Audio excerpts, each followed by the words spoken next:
Look, be honest with yourself for a second. How many times have you promised, "This is it, this time I'm serious," and then watched that promise die in less than a week? You wait for the right morning, the right mood, the right, "I feel motivated" moment, and it never lasts. You think you have a discipline problem, but what you really have is a motivation addiction. You're hooked on the high of feeling ready instead of building the habit of acting, no matter what. Here's the uncomfortable truth most people never admit out loud. Elite performers aren't more motivated than you. They're not secretly excited to wake up at 5 a.m., go to the gym sore, study when they're tired, or keep building when no one is clapping. They feel the same resistance you feel. The difference is simple and brutal. They don't negotiate with their feelings. They follow rules. They follow laws. They follow systems that don't care whether they feel like it or not. Right now, you might think you're failing because you're weak, lazy, or not that type of person. You're not. You've just been playing a rigged game. You were told to chase motivation, chase inspiration, chase some magical version of yourself who wakes up happy to grind every day. That version doesn't exist. What does exist is a version of you who shows up anyway, who follows a small set of unbreakable laws that make action automatic. In this audiobook, you're going to learn those laws. Not fluffy quotes. Not empty hype. Hard rules. You'll see how athletes train when their bodies hurt, how entrepreneurs keep building through failure, how soldiers operate under pressure. You'll hear the same pattern over and over. Discipline first, motivation second. Discipline leads, motivation follows. That line will be hammered into your head until it becomes a reflex. So here's the deal. If you're tired of restarting, tired of feeling guilty, tired of scrolling through motivational videos and still staying stuck, stay with this one. Let this be the last time you start over from zero. Listen closely, because if you apply even one of these laws consistently, your results will change faster than you think. And if you're serious about turning this into a lifestyle, not just a temporary high, hit subscribe and turn on notifications right now. This channel is training, not entertainment. Every new audiobook is another workout for your mind. If you're ready to stop chasing motivation and start building an unbreakable discipline system that works even when you're exhausted, discouraged, and done with your own excuses, then don't click away. Take a breath, lock in, and let's start rewiring how you live your life. Chapter 1. Motivation is a liar. Why your feelings can't be your boss. Let me tell you something you already know but refuse to accept. Motivation is a liar. It shows up when you don't need it. It disappears when you need it most. And you've built your entire life around waiting for it to arrive. Think about it. How many times have you felt that rush? That excitement? That surge of, "I'm ready. Today's the day." Everything changes starting now. You feel it at night, scrolling through your phone. You feel it on Sunday evening, planning your week. You feel it at midnight on New Year's Eve, making promises to yourself. And then what happens? 3 days later, it's gone. The feeling evaporates. And with it, so does your commitment. Here's the brutal truth.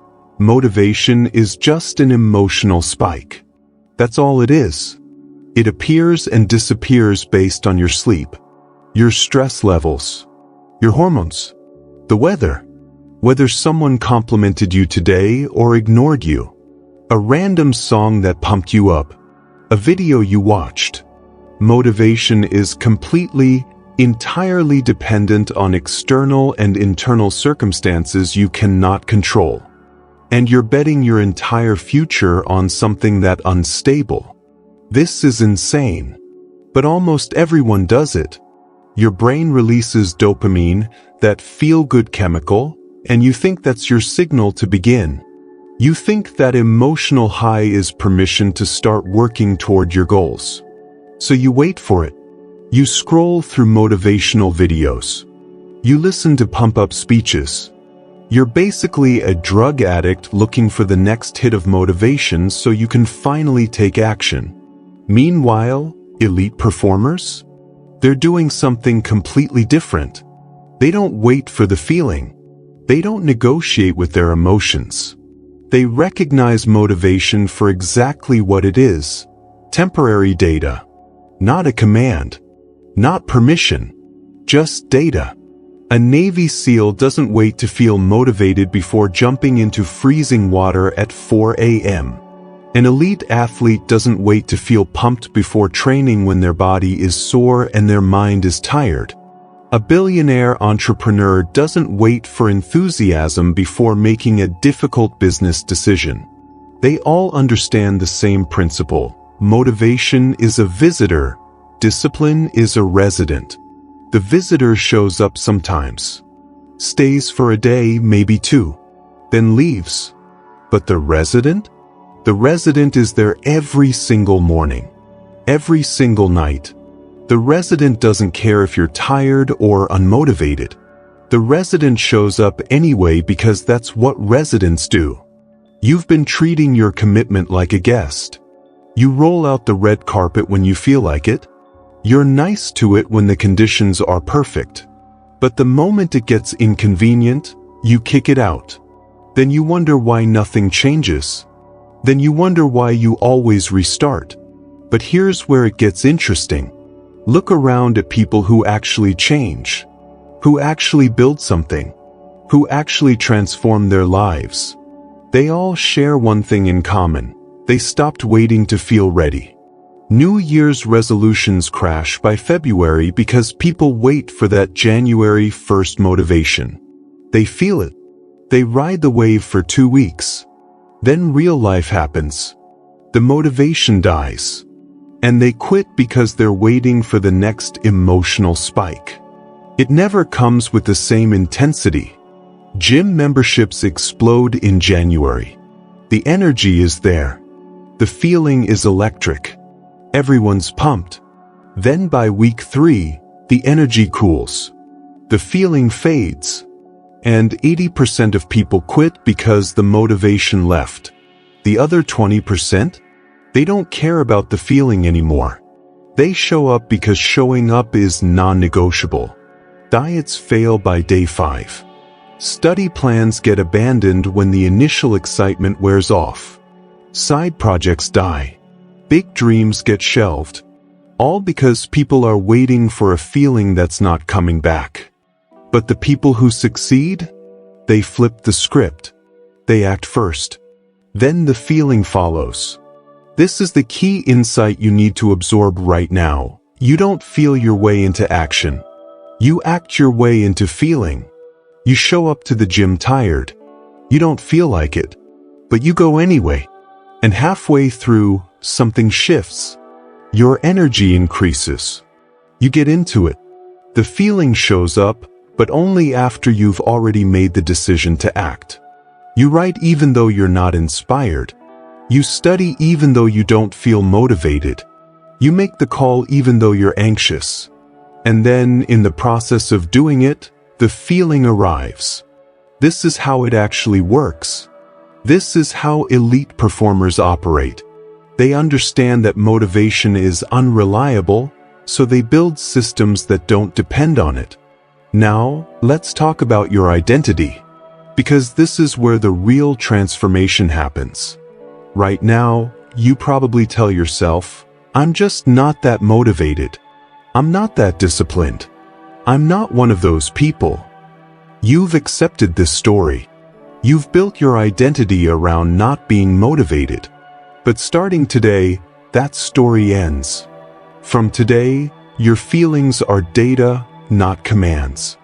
Let me repeat that because it's everything. Your feelings are data, not commands. When you feel unmotivated, that's data. It doesn't mean don't work. It means notice it and work anyway. When you feel tired, that's data. It doesn't mean rest is mandatory. It means you're getting a signal from your body, and you still decide what to do with that signal. Your identity is shifting right now from "I'm not motivated" to "I'm training myself to act without permission from my feelings." This shift is not subtle. It's revolutionary. Because discipline is not a trait you're born with. It's not something you either have or you don't. Discipline is a choice. Discipline is a skill. And like every skill, it's built through repetition. Every single time you choose action over comfort, you're building discipline.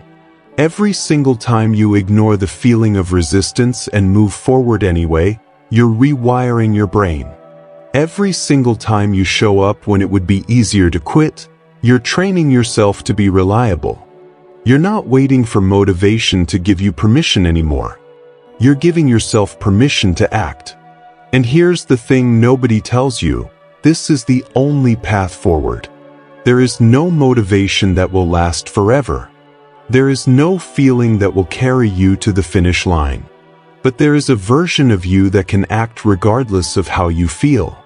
There is a version of you that shows up tired, shows up unmotivated, shows up discouraged, and does it anyway. That version already exists inside you. You just have to build it through repetition. The people who transform their lives aren't the ones who feel the most motivated. They're the ones who stopped waiting to feel motivated. You act, then you feel, not the other way around. This is the law. This is non-negotiable. So here's what you need to understand before we move forward. Motivation will betray you. It will leave you at the exact moment you need it most. But if you build a system of discipline that doesn't depend on motivation, if you train yourself to act without permission from your feelings, if you shift your identity to become someone who shows up regardless of how they feel, then you become unstoppable. You've mastered the truth about motivation.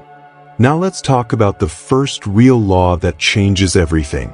How you show up when nobody's watching, how you build a system that doesn't fail, how you never miss twice.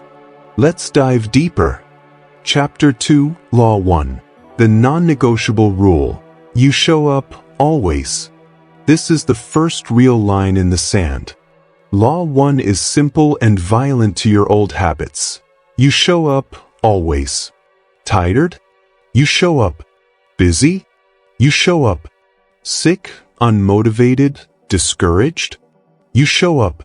You don't decide whether, you only decide how well. You don't ask, "Do I feel like brushing my teeth today?" You don't negotiate about getting dressed. You just do it. Automatically. That's the level discipline must reach. That's the key. Right now, you ask your feelings for permission. You wait to feel ready. You wait to feel motivated. You don't need their permission. You have a choice. Act or obey your moods. Athletes train when they're sore or taped up. Soldiers operate when they're shaking with fear. Builders keep working when the money is tight and the project looks impossible. They live by one rule: you don't decide whether, you only decide how well. But listen carefully. This law is not go hard or go home. This law is go, even if it's small. It's not about intensity, it's about discipline. That's where minimum viable effort days come in. 10 minutes instead of an hour. 1 paragraph instead of 3 chapters. 5 minutes skimming notes instead of a full session. Something every day beats everything someday. Most people wait for the big perfect day. They chase the fantasy of the huge, dramatic effort. You have a choice. Chase drama or build discipline. Something every day beats everything someday. That's the key. Every tiny rep carves a groove in your brain. Each time you show up, you tell your nervous system, "This is who we are now." Over time, showing up stops being a fight. It becomes your default. This is where your identity shifts. You are no longer the person who quits when it gets hard. You become the person who shows up no matter what. You're not trying to impress anyone. You're building a reputation with yourself. A track record that says, I can trust me. It's not about laziness, it's about discipline. It's not about perfection, it's about discipline. So you repeat this to yourself. I show up tired. I show up busy. I show up annoyed, but I show up. Say it again, out loud. I show up tired. I show up busy. I show up annoyed, but I show up. You have a choice every single day. Obey your feelings or obey the law. Law 1 says you will be there, in some form, no matter what. That is the first brick in an unbreakable discipline system. You just learn to show up when it's hard. Next, you'll learn how to make showing up easier by design. You mastered the rule. Now we build the structure around it. Chapter 3, Law 2, Systems over Feelings. Design your day so discipline wins by default. You've proved you can show up. Now you need to make showing up easier. You have a choice. Fight your environment every day, or design it so you barely have to think. That's the key. Elite performers don't try harder. They design smarter. They remove willpower from the equation. Gym clothes laid out the night before. Bag packed. Shoes by the door. Calendar blocked for training or deep work. Phone in another room.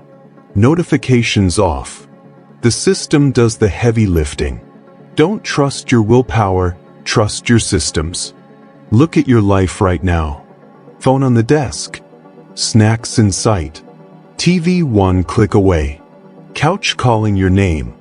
If your environment is built for distraction, your discipline is already losing. It's not about you being weak, it's about discipline. Your setup is beating you before the day even starts. You have a choice. Keep blaming yourself or fix the system. Top CEOs wear the same outfits to kill decision fatigue. Athletes follow the same pre-game routine down to the minute. Soldiers follow protocol so they don't freeze in panic. Writers sit at the same desk at the same time until their brain understands, here we create. If your environment is built for distraction, your discipline is already losing. So here's what you do. No theory. Action. Pick one fixed time. Not whenever I wake up. 6 a.m. 7 p.m. Choose. Pick one fixed place. Not the couch. A desk. A corner. A table. Pick one fixed action. Write, train, study, then repeat. Same time, same place, same action. You don't need their permission. Not your friends. Not your family. Not your moods. It's not about being naturally disciplined. It's about discipline by design. That's the key. Build the system, then let the system build you. You've learned how to show up, and now you've built the world around you to make showing up automatic.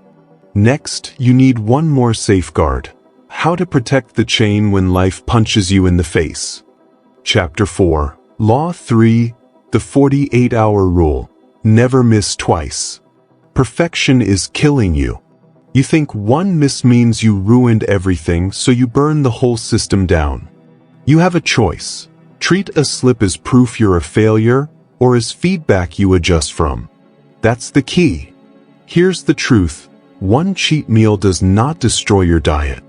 One missed workout does not erase your progress. One day off does not ruin your routine. Missing once is human. Missing twice is the beginning of failure. The danger is not the first miss. The danger is letting one miss turn into 5, then a month, then I failed again. This is why the 48-hour rule exists. It's ironclad. You never let more than 48 hours pass without doing your discipline action. Not 3 days. Not a week. Not when I feel ready again. Research on habits and behavior shows that repetition in tight intervals is what wires patterns into the brain. Every 48 hours, you either strengthen or you weaken. You felt this. You missed the gym for 2 weeks and suddenly you feel like a beginner again. You stop writing for 10 days and the blank page becomes terrifying. That's not you being broken. It's not about weakness, it's about discipline. It's simply how your brain works. Every 48 hours, you either strengthen or you weaken. So here's the rule. A slip is allowed, a slide is not. 1 day off? Fine. Life happens. 2 days off? That's no longer an accident. 1 day off, 2 days off is a choice to quit. You don't need their permission. Not your friends. Not your mood. Not your excuses. You have a choice. Restart fast or slowly disappear. Elite performers see a miss as data, not drama. They correct within 48 hours. No guilt spiral. No self-hate. Back to the system. That's the key. You've learned how to show up, build systems, and protect your chain. Now you need to understand the enemy inside your own head. Chapter 5. The resistance is real, understanding why your brain fights discipline. You think something is wrong with you because you resist doing the work. It feels like laziness. It feels like weakness. It feels personal. It isn't. Your brain is wired for comfort, not growth. It will throw excuses, emotions, and fake reasons at you to keep you safe, small, and still.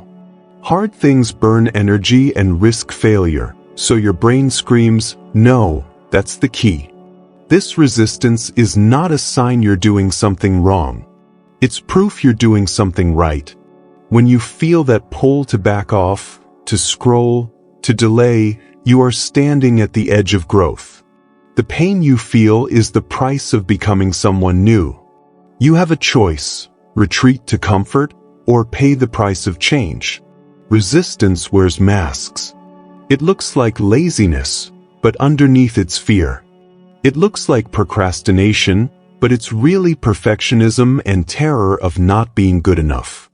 It looks like tiredness, but it's doubt. It looks like boredom, but it's self-sabotage. It's not about laziness, it's about discipline.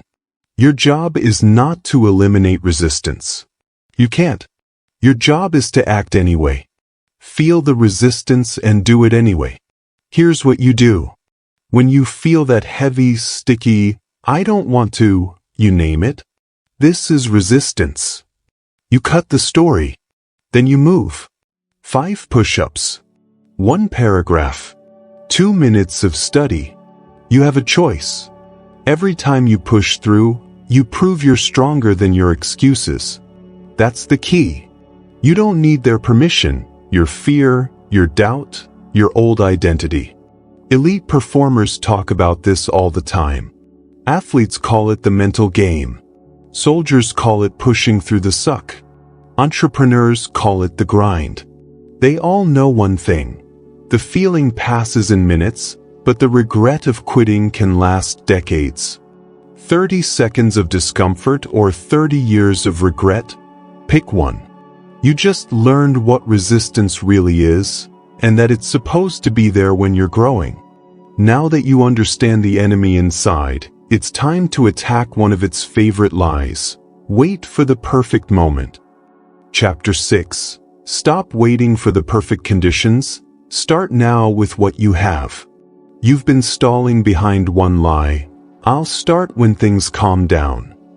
You wait for the perfect time, the perfect mood, the perfect gym, the perfect desk, the perfect plan. While you wait, you get older. Your window shrinks. You have a choice. Keep polishing excuses or start with what you've got. That's the key. The perfect conditions don't exist.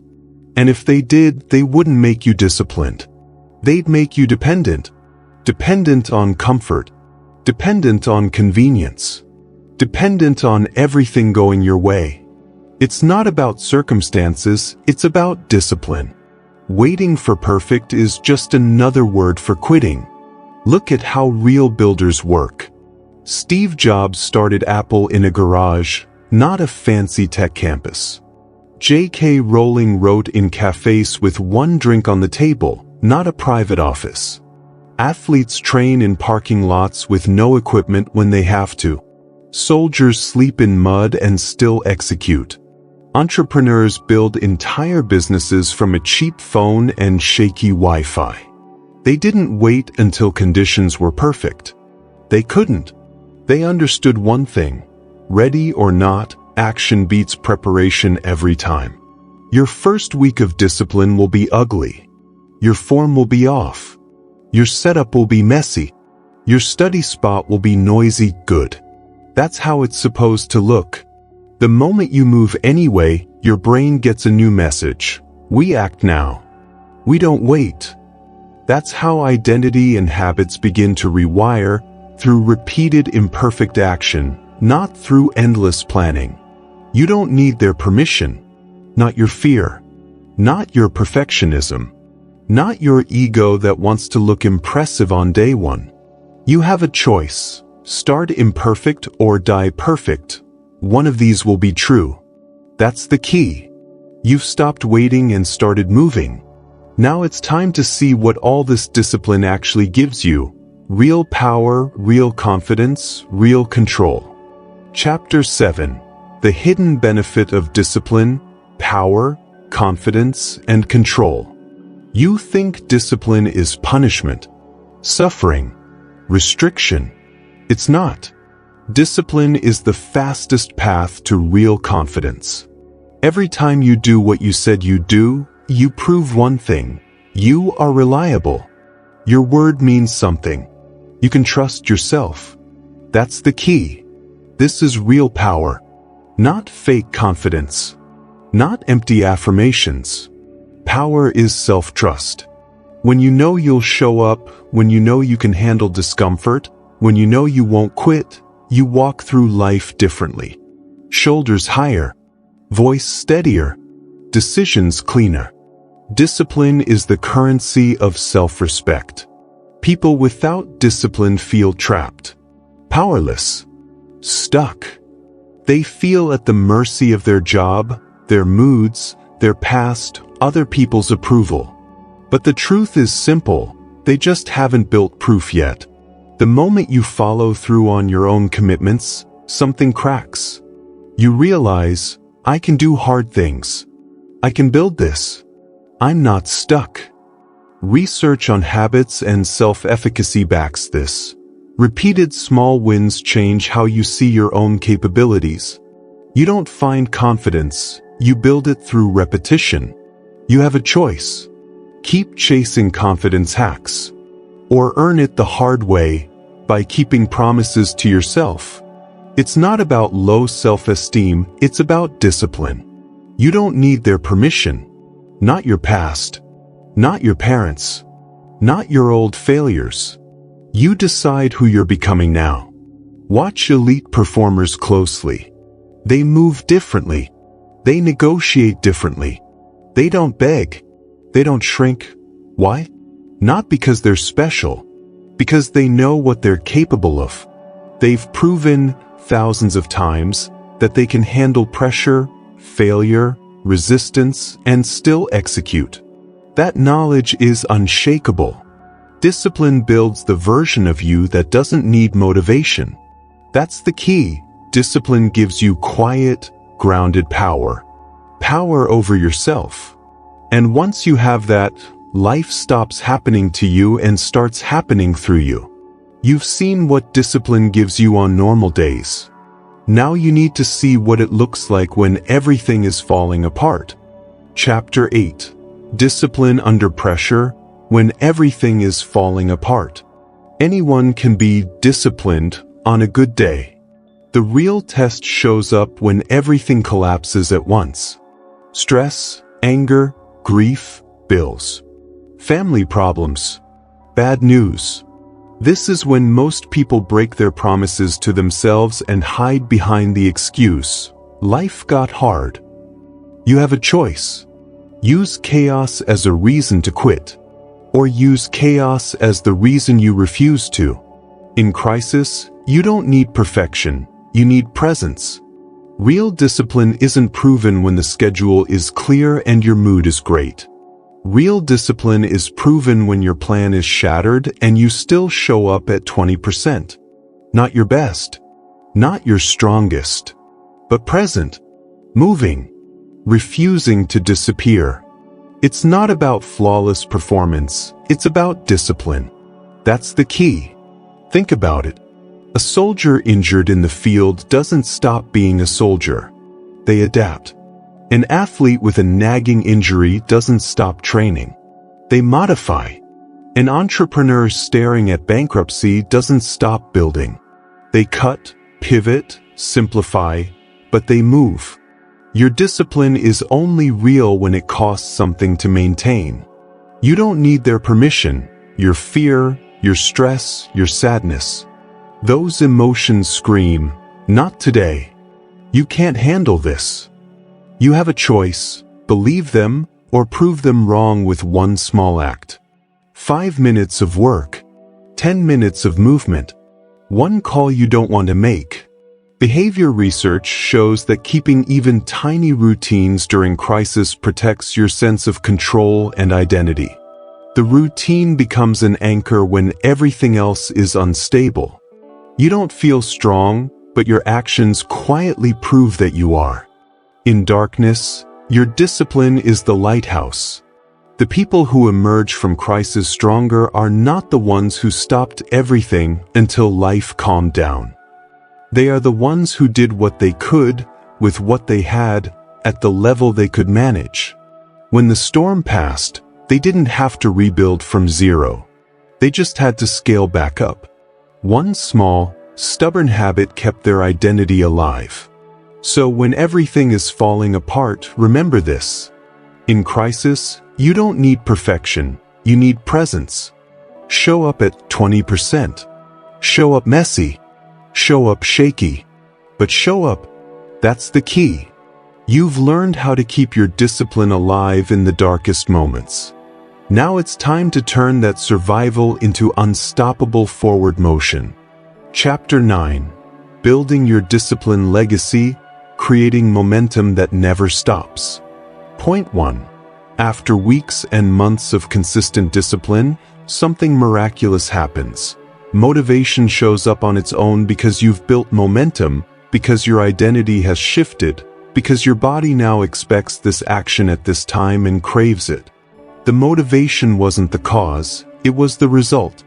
Now you've reversed the equation, and the system works for you instead of against you.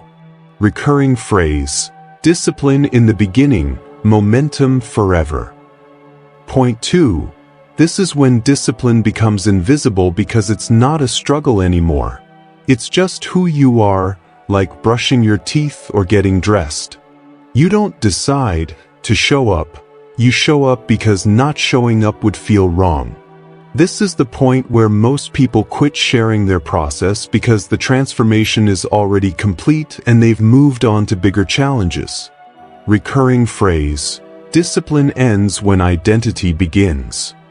Point 3. The ultimate power is when discipline in one area of your life starts spilling over into others. You discipline your morning routine and suddenly you're disciplining your diet. You discipline your training and suddenly you're disciplining your work. You discipline one goal and suddenly you're capable of multiple goals simultaneously. This is the compounding effect of becoming a disciplined person. Recurring phrase: one disciplined habit builds permission for the next. Chapter 10. The final truth: discipline is freedom, not prison. Most people see discipline as a cage. Rules, restrictions, suffering, no fun. They're wrong. Completely wrong. Discipline is the only path to real freedom. When you're locked into your discipline system, you stop waking up to war with yourself every morning. No more constant arguing in your head. No more endless negotiation with excuses. No more being dragged around by moods and impulses. Behavior science is clear. Stable routines dramatically reduce decision fatigue and mental stress. Discipline isn't restriction, it's liberation. You have a choice. Live by desire, or live by design. That's the key. The undisciplined person is the one actually in prison. They're controlled by urges, by distractions, by whatever feels good right now. Scroll, snack, delay. Then they pay in long-term regret. Again and again. It's not about weakness, it's about discipline. The disciplined person is free. Free to skip a workout without collapsing, because the system is strong. Free to fail and try again, because they know how to restart. Free to aim absurdly high, because they've proven they can follow through. You're either a slave to your feelings or a master of your discipline. You don't need their permission. Not your past. Not your family. Not your old story of, I always quit. You have a choice today. Cling to that identity or bury it. This is the final truth. You don't build an unbreakable discipline system to punish yourself. You don't build it to impress anyone. You build it to take control of your life. To become reliable to yourself. To become the person who doesn't just dream about change but creates it day after day after day. Remember this line and carry it with you. The best version of your life is just on the other side of your discipline. You've learned the laws. You've seen the cost. You've seen the reward. Now it's decision time. You have a choice. Go back to what's familiar, or cross that line and live like the disciplined person you've just met in this book.